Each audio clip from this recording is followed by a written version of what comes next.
रामकृष्णारी माऊली आपण आहोत वारीच्या वाटेवरती आणि वारीमध्ये या ठिकाणी माऊली महाराज आपल्याला भेटलेले आहेत.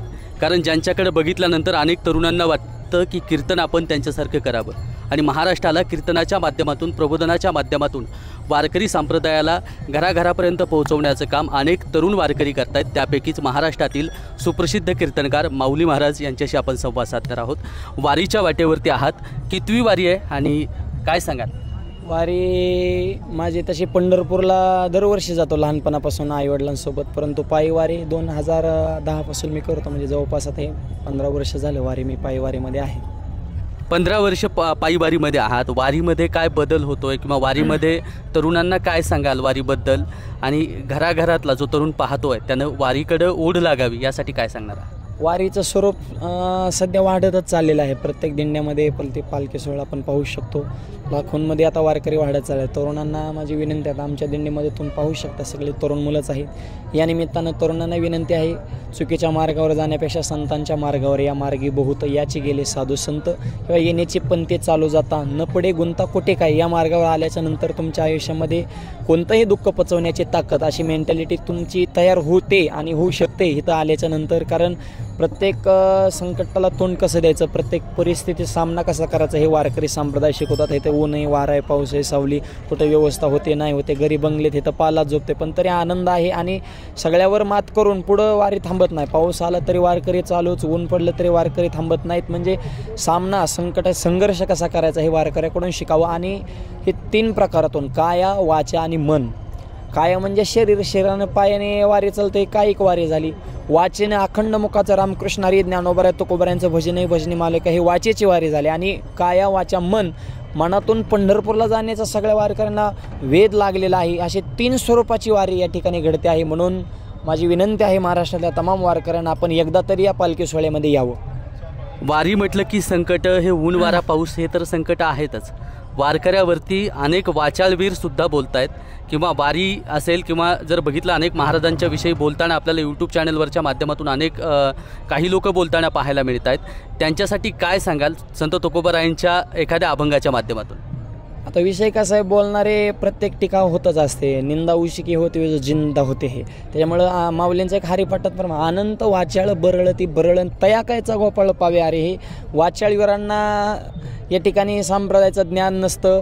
त्यांना फक्त त्यांची पब्लिसिटी करण्यासाठी किंवा समाजामध्ये तेढ निर्माण करण्यासाठी वादग्रस्त वक्तव्य करतात. आता आम्ही वारकरी समजा ठाम आहे, ज्ञानोबा तुकोबा आहे आमचा प्राण आहे. ते जे सांगते तेच आम्हाला पूर्वदेश आहे, त्याच मार्गावर आम्ही चालणार आहे. त्याच्यामुळे वाचाळवीरांनी इकडं काड्या करण्यापेक्षा तुम्ही तुमच्या संसाराकडे बघा, थोडं बाकीचं व्यवस्थित करा. आम्हाला वारकऱ्यामध्ये समाजामध्ये एकी आहे, सगळे एक जीवन 18 पगड जातीतले वारकरी चालतात. त्याच्यामुळे वारकरी संप्रदाय कसलाही भेदभाव नाही, सगळ्यांना सोबत घेऊन चालतात. त्याच्यामुळं हे त्या आनंदाचा क्षण आहे आमच्यासाठी. त्यामुळे आचार्यवीरांसाठी काय सांगण्याचे, बोलणारे बोलत तुकोबारांचं भुंकवतं ते द्यावी भुंकवून, आपण तयाचे नाही शिकवत. त्यांनी भुंकत राहायचं ना आम्ही भजन करत राहायचं. बरं, आता जवळपास 15 वर्ष तुमची वारी झाली आहे. या वारीतून घरी जाताना काय घेऊन गेलं पाहिजे?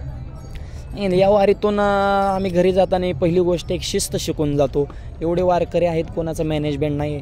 ज्याचा नंबर आला दिंडी लगेच आपले नंबरला. शिस्त आहे, संघर्ष आहे, समाजातली एकी आहे.